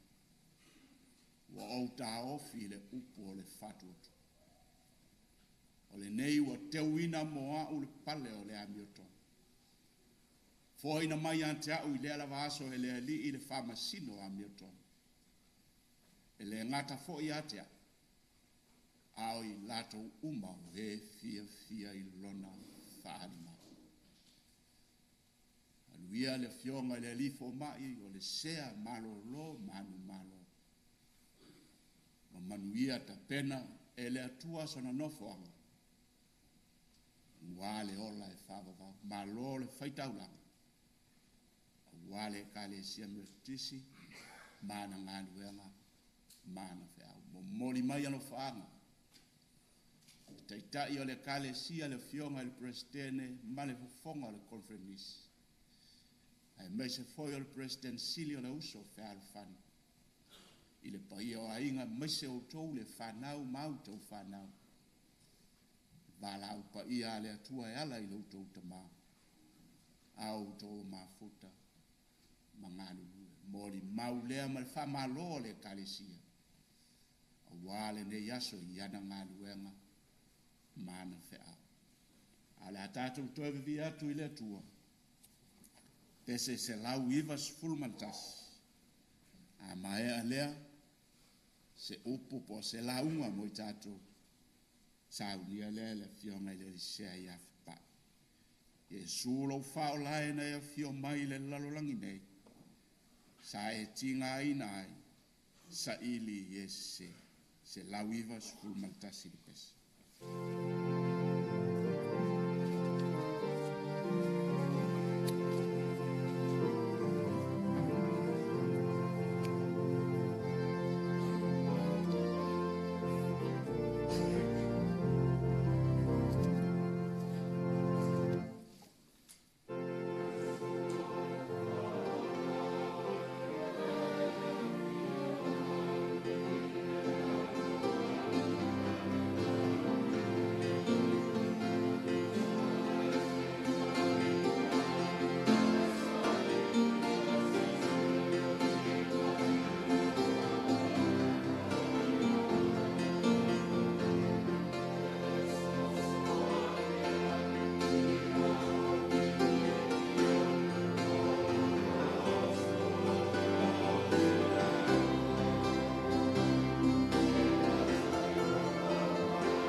lo lava na sin tempo ua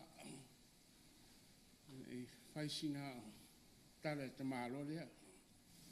Just a brief time to say a story about this great fellow. Tau nu atu Ioane I piula mbali mai tai leo mot asalele ya tofi le ia io o si atua te o tai da inga lea tau I piula le leo por matai o inan pa vai mai ai ne maputanga wawara lata marto ina lea. Vantas. Peita. Vantas forina. Whaamanu e nai maa o maana. Ile lofo le tua e ala le kālesia. E pasko sipi I Papua. Ia. Alo pai. Tasi tau sang. Nga tau sanga poi. Ma pai poi maana. No ai. O Ioane mawari. Na fai matua. Na o into e vai mai ai pai poi ponga e pai kolis. Sa tua na pai al ma pai poi ponga. O matua la ia. Ioane mawari. Ka pepera na ngalo ni te mangalo.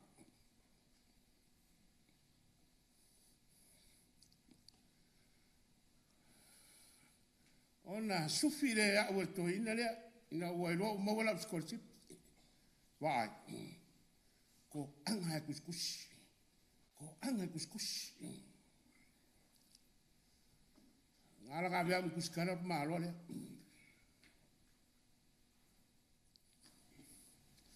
Malu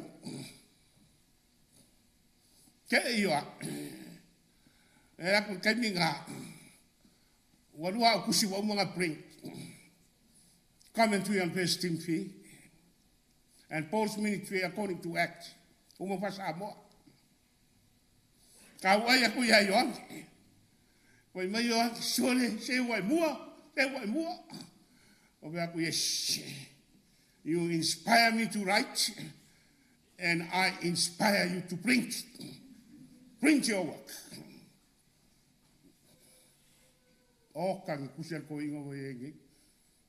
He was struggling trying to finish too. It's like Matthew Henry. Yoki akamaro struggle with kafa umasenkus. Wait is no commentator. I get go kafa uma. Ngakau kalesia. Dia kakapok kakofalo. What a life he lived. Mama kales ko inga tia. Le sa ngoi. Ingo sia ia mai paka wemu lako ngu ia la ua. Wa fu fai popo. Kam fai popo. Sai popo. Aya. Ko fa ngau pia ave ele kuero ko kama. Ka. Maka mai makiwa. Tonga langa fa makala ya maua. Si yo in fa manguia inga ele kua ave Singapore ave Amerika mai ngai va ko mai. Ai uma ngai. Ka kai la vera o fiong. Se ka kala unga I longa. Mo sia ba vai sa kala. Ilo wa gabo ma ua.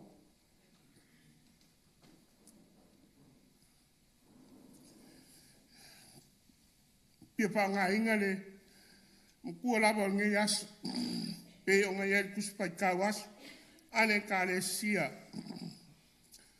Pa pia e tau nuu porpolanga le tua I le taimi e whina ngalo ai. We still want to use the message today in our daily readings of our Samoan lectionary, the Methodist lectionary, which says, God fulfilled his commandment or his proclamation in his own time. Or in his own time, God fulfills his proclamation of his will.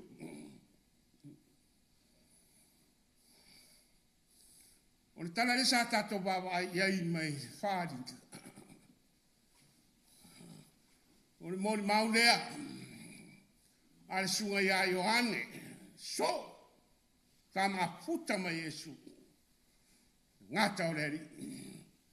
Whāringa rāra ia, lea le tuana tū iai, e tau le lalolangi i nāo na pō. E urawa no ni whāringa e le taunga mādia le tau paponga, ma taunga mādia le whaalonga tangata. Ain whailawa Ioane. Wan mele inusia i pai peau, inusia fwere au perfecta.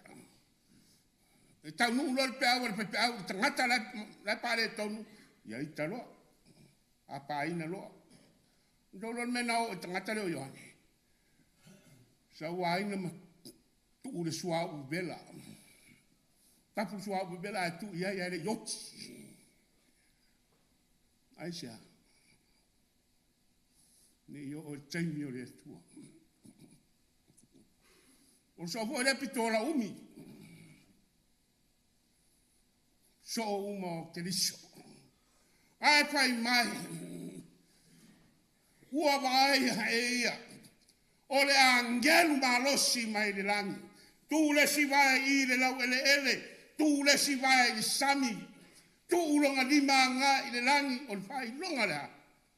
O le fai longa, o le pule ao ao, o le tua i le langi ma le lalo langi. Ma mea uma.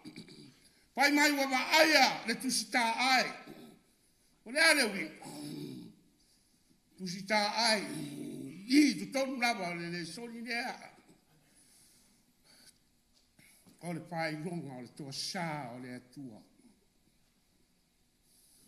Tunga la me pai pitu, o lea. I tau nu lava. O le mea lilo lea vai ai mata o le lalolangi, mtatou nei taimi. E tau nu lava. Le as pitu, po fuai numera pitu. Tu masania e tau, o le fuai numera atotoa. Lea la wa ai Ioane foi numero pitu le pe patou lea. A le wina lea foi numero pitu lea. O le a patau nu leva. God will fulfill his judgment upon the earth. He divides the good from the bad.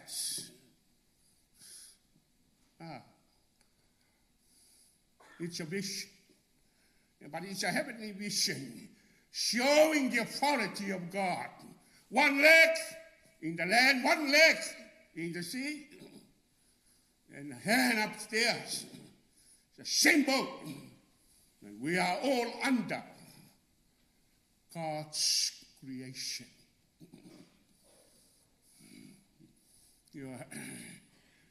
There will be time of judgment. That's why the seventh was used in that special context. Or manatu e pia pa mafa, I se mapauponga, mo taimi o le atua. The one thing very essential I want to emphasize is God's timing. What's wrong with God's timing? And what is God's timing? Apaponga la. I pausanga tangata popoto Samoa. Ne lato patusa il taimi o le atua. Ana nafi manei matai ao. Pai maito I ina Samoa. E peo le mua. E le mpaia se pua. Una fua po le hale umi alala. Tele alala maulunga alala. Ma. E peo se tia. E lele il mani noa. dem fai se mea lui pe se ua. Pe ole maa e tongi wha ato. Ia tau lo, a tongi ole maa i le lai tu, ke ni po fe mea ka whai o lai kongi mai ngore. Se pa, po fe me ki ko ia. O le tau e lele le maa ni ngua. Ma, ole tau ma whai ole, tangata Samoa, e whamatala, winga o le atua, ma le taimi o le atua, le taimi, le aso, le tautanga.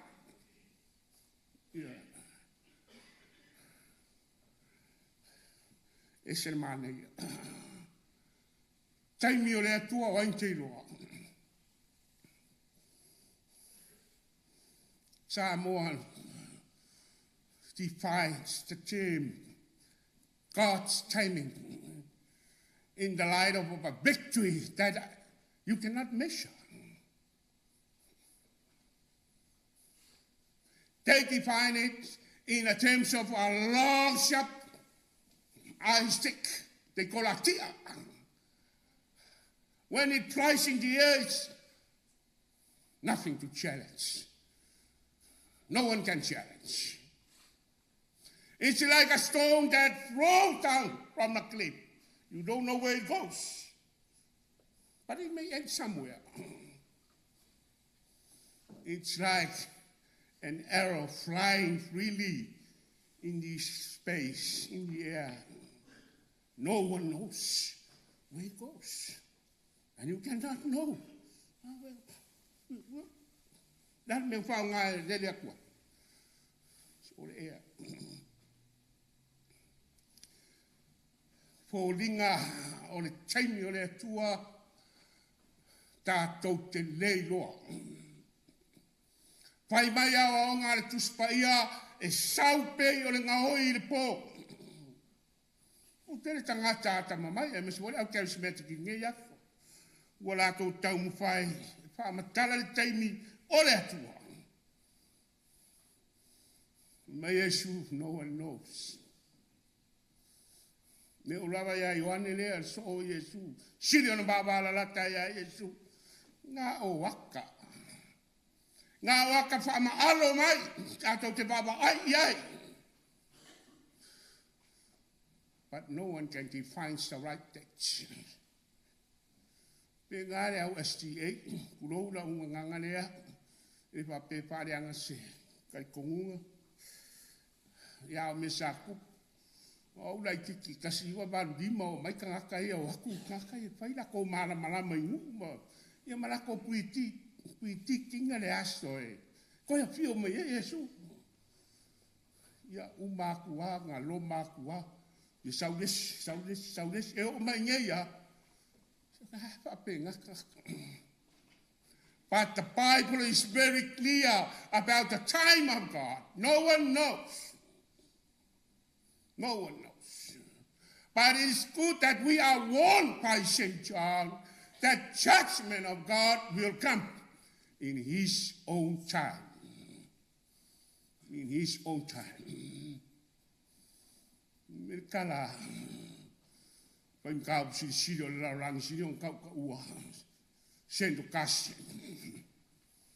No times are too evil. We must live as noble. Then we can manage to change the time. Ese sao ngai kamaro. Ole lalo lagi wa kumu maka ngama le hak. Ia waka ki fanga ia ke maka i. A o ko fanga. Even now ke fungi fe me ia inga ke ka alo ai. Ah, la pa pe ka mama kinga.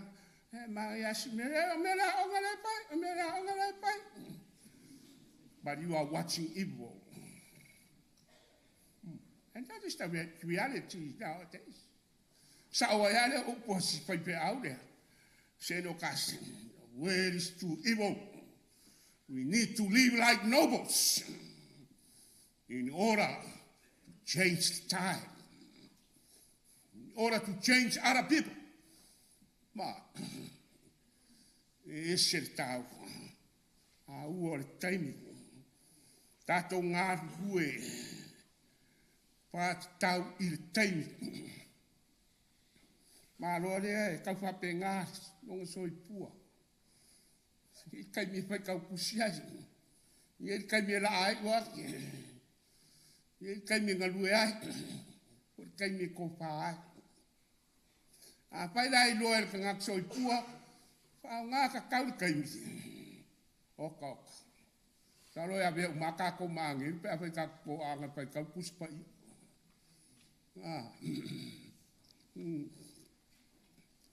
Pai kāke nge yasu. Soi puanga mane o langa u kako wola. O le taimi o le atua. E le mpai o no se ua. Ne tautala iai la apostolo Paulo. In the fullness of time, God sent forth his son to redeem you. That's your ticket to heaven. Life of Christ. His life being given to you is his time being offered to you. Are you living just like Christ, or you are doing what you like? That's the problem with us now. Today we talk about Christ, and outside there, another time, another life. We are very good in changing. I don't know why.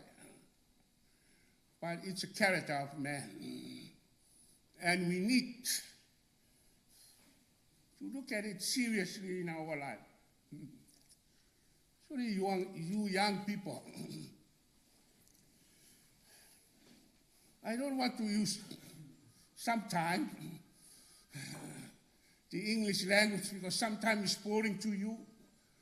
But without communicating to you in English, you cannot understand. That's what happened in my small church. And the people of New Zealand are losing a lot of youngsters. Not only in the Methodist Church, Congregation Church, and all the other churches. Why? They cannot communicate. Most of the parishes are elders like you. So where are the rest? Where are your children spending the time? On Sunday, on Saturday, getting money, going to work. All sorts of excuses, my dear friends. There we are. There maybe a pui. When you are umalonga kai, there are umalonga kai. For the Arab umyolo soi pua, it's all your time. Yo, ta uateri, ta to taimi mo le atua. Sara pe piwa, lesi kingama, lesi kama kakaro. Ya, wa ele kalima ya le akua. I will feel. Never give up praying. Oh, God will decide his own time to intervene. Ile vai taimile depression salpore pasela wang mai yafe kausang. Ya se tasi ngari ya taimila waleanga wa kilo aku ko inga ko busu konsengele ele lope pa pe faola ya lo ngai kai mileanga le le pia manku Europa. But this happens in preaching. Ai leo se kaskama kai malongo ua kalo le sia so le ko busu ko sengele ele kai la ba se me ai ya sa mga pe ko inga le fai la ka kalo le ia akong we mo wa singa me ai ia e pai kakal ai pa no wa ku ia wa ku me pai ko o le me la le wo ku Wa pepe ko inga malero makue kuri fanga. Wa po le kaimi le la wa mangaku la ko ya la sa position so ka ko inga ko me ai. Ya u fa le ko mu hele o ka ko. Ya pe mai la ka wa u malero. Ai ko mai lo ko inga. Me ya bo e Jesus. Ai ka kala ku le vai ko po. O se pusa la ya. Ai pe o me ale au ko viki spru i pare ya ngai. Wa sa ko viki a milion e ais. Ya wa ko va ku pusa me ai. O ngisi me foi pa ka wai le ka o ko va sa po ai. Ya un va ka wai. E pa penga ko ngala me le sa ku pu i. Ya o nga ke ile le ka mahalo. Ai pa ro mai. Wa pese a ku long ko ru pese sa popular nga kai. Kakai ngo ya Steven sai everyone needs a papa and a mama and time to pray and time to play ba. Ko fa lo pe singa ka mai. Me se oko. Fakul pe singa kai mi Great Depression. Ma ki kivo le la langa ko ai me se a Europa. Me sa mai ai o am kuma ai nga. Everyone needs a mama and a papa. And it will take time to play and to pray. Maria pe awure kai. Ya ga bo mo ka ko ngai kai. Ya apa wa. Wa yo ang an wa. Ya ra ai papa. Big Papa God is called a pitching English. Big Papa God still waits for you. He has time for you.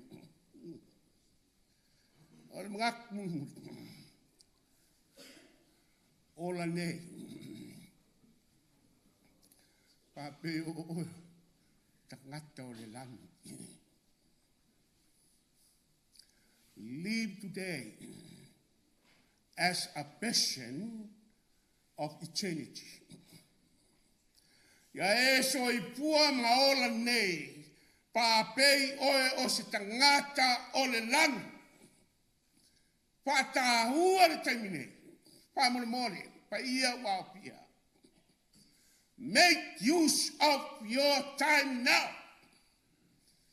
Did you know there's no repent in the grave? Some people may think, oh, there's still time to repent. In the grave, no. What John was talking about in this lesson is the fulfillment of God's judgment upon the earth in his own time. And that fulfillment of his judgment is now. No, there's no other time. Today determines your tickets to heaven, to meet your Lord. To meet your God. E waka. E makua ka ua kere le soi puanga o lo ka ko wola i ni. So a whaira u soe. O le pe au. I le mariu o le tamade ea. A pai o e patala noa mama i mau taini. So e mafa upau. So e wawa ai. E tere to e maua. Le langi sesi lava mea. E te maua i le ola nei. Taimi nei. Ngai e po isi ngata papena. E po isi e kare sia la wala ko announcinga. A wale popoli. E po le sia vangoa le kunga mau. Usoe, onge paseina o tau ia tala inga. Ma ia whaife au se. There's no other time to repent. If you decide you want to go to heaven, see what you can do now. Make yourself available everywhere you go in the eyes of heaven.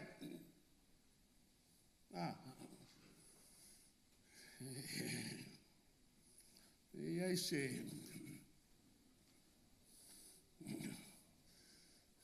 tagata portfolio America, Washington.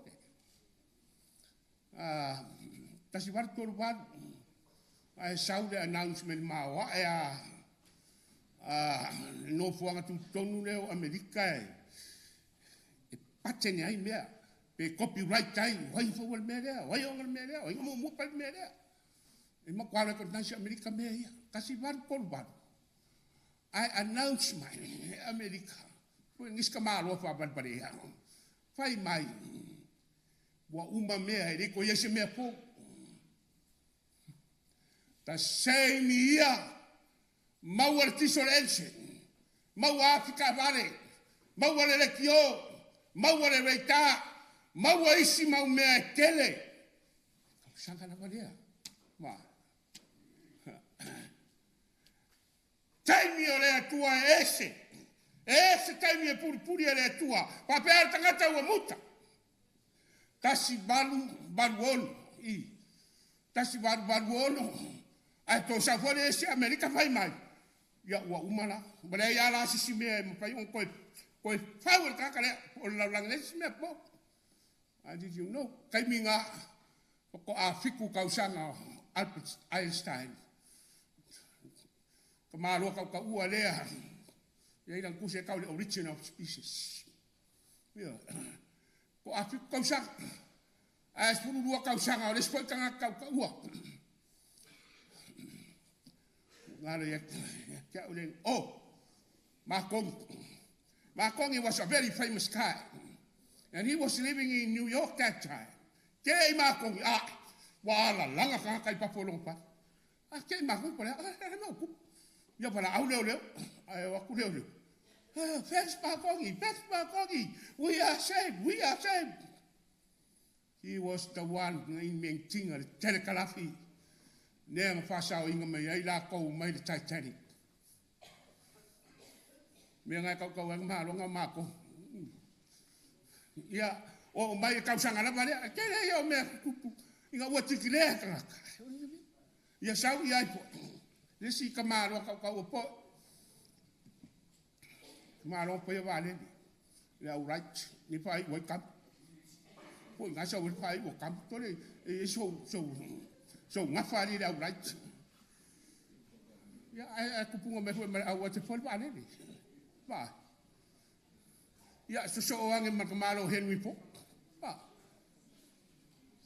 Ole atua e fau me a fo ilon time. O se sere o por tato o tua.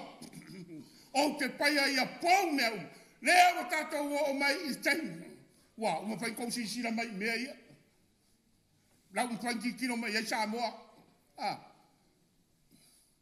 Mea fo. Ma navanga fo le tua.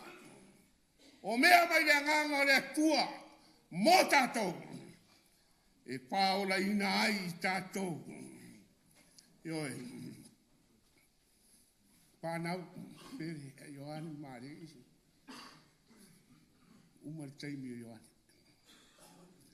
O le pesiri tere mo oto. O le hala tote. O ai sisi o ane ma sisi vāri.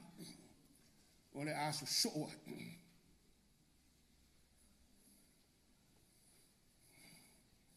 O le lui le mo oto whana. Tote iro le maua.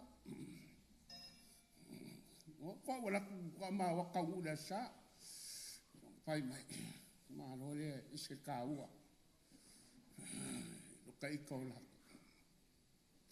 His time inspires my own time to be a man of God. Yes, I'm telling you the truth. Please be inspired when he leaves you. We cannot come into you in your hard times, in your miserable times. Only the Spirit of God that touches you, that will give you a special message of today. We cannot come into your hearts and comfort you. But we believe that you are the blood from this man. And one or all of you will continue his service in the parish and in the church. We owe so much, those ministers and their wives, and even us. We owe so much to him. And that's why we came a long way. We want to identify ourselves to you.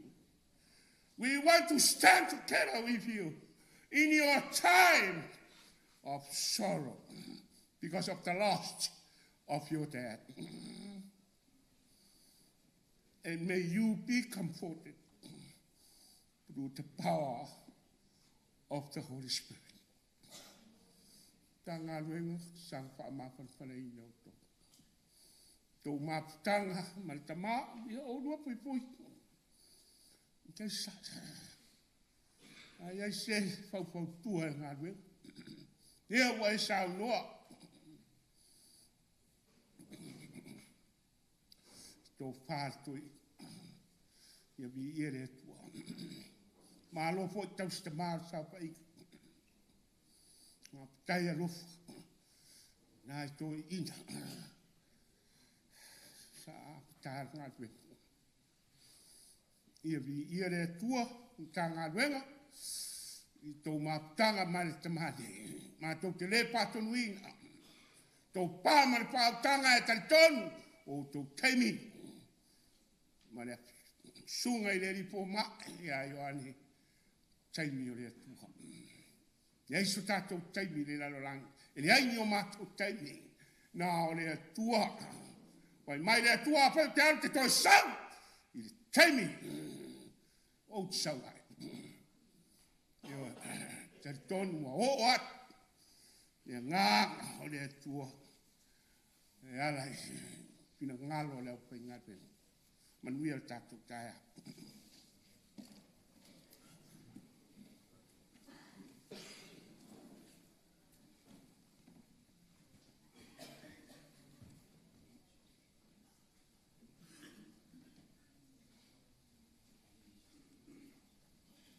Asalele Afoa. Nei el tusi maliu Yesu. Te ngai ngā fau. Maua luka lai wha mawina e whapea. Wala au Yesu I lon ta mā. O te tuina atu nei lo uanganga I yoa au. O te tuina atu nei lo uanganga I oa. Mae a whea. O umana ngā luenga. Le ala leo le fina ngalo le li o Yesu Keriso. Le a whaina lo na tino tuu ia I le tunga mau. A lo na nganga I a tuu ia ao le atu. O wale o le fesili tapa mamau a Yesu I le lanu. Matuu ia I lona nganga. A whea le au whailotu. Whea tinana tau muli mai ai le ala I a Yesu. Whea le au so o fia tau sanga muri au loa whalongo longo mata I wawenga na tapena whaia I Yesu. Leo po ase lilo I le li. Ta alofa utua ia tamalenu. Le ala leo le tapa I le lana. Ua tuu ia tamalenu. A le tae ao le sasa, ma le po, ma le feanu, tae ao na la langa ai le pale tuitui, tae ao le pelu, ma le tau, tae ao fau, ma le satauro, tae ao na e loto iai. O le aso na ta loto ia. Tae au na. A le ala leo le apa mamau au le li o Yesu Keriso le afa ina lo na tino tuu ia I le lalo langi leo wa tuu ia tama. Ai tuu lo na ola ia ao le atua. O I nā tātou te ilo ai. Laisi la fia ele li o Yesu Keriso. E iai le tae au ma le aso o le atua. Pe ian sao nolta. E iai le tae au ma le aso o le atua. Tae au le toitu. Tae au le toitu. ia ua uma ona tunu tuu le tino o Iesu Keriso i le tunga mau, ma whaamauina i le whaamau whailonga i le lalolangi. Tofi iai mana fita te tue leo le fai to o le tunga mau ai na o ai le tae ao le atua ma le aso o le atua fai mai le boli mau le tusi wa momoe na fita wa fulia sea le maa nei le nguto le tunga mau toe awina mai le anganga o Yesu na tu ia ao lon tama toe fatu manu malo le li o Yesu Keriso. Ape voi tango. Abe fo Ioane. Tu ia lona tino i le tunga mau. A lona nganga ua tu ia ao le tua iai le teimi, iai le aso. Wa umana atofa i le tua mo so se tangata e tali tonu ma fato tua iate. A monga i loto. Le afaina tu ua ia tamale nuu inate a waia nei tu ua ia tamale ai. Male mtanga le ase taimi le ase aso e fina ngalo ai le li mo oe ma mai tatou uma pa wala utali ta vo ile nei a fole nei pa ole nei motu le nei le faule nei so se me te fina ngalo ai hala ile kalesia o une fa mo le o lo tutama mo onga Mae ana ngaluenga wa uma ana feau wa tuia ao le tua lona ana. E tato wo ia tuu le tunga maulantino. Se taimi se aso e fina ngalo ai le tua. To e fatu tu uma he. Na tali tonu ma fatu wa tua i lona suafa. Manuia lau malanga Ioane. Manuia le tapuai ma le faamuli fanua a inga ma fanau. Suafa o Iesu Keriso lo tato wali. Amen. Amae al nei pese, fai u leo no to sawinga. Ilona ori sanga tu mau. Manukau Memorial Gardens. Se lau fetus fuluman fale vi ingo leo tua. Tātou te fai uinai le nei sawinga. Se lau fetus fuluman fale vi ingo leo.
tātou lunga o malava lo manuia.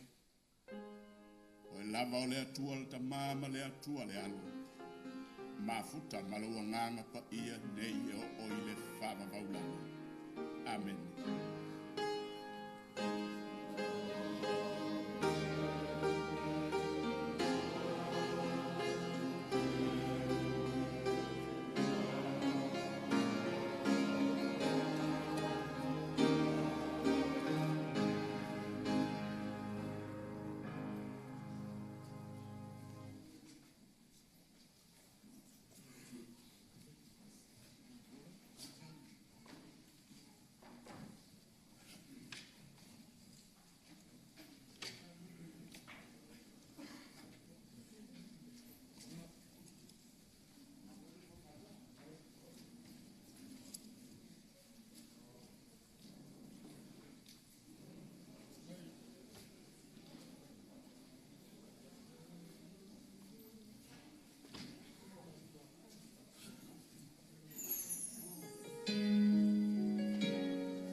Maile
la fia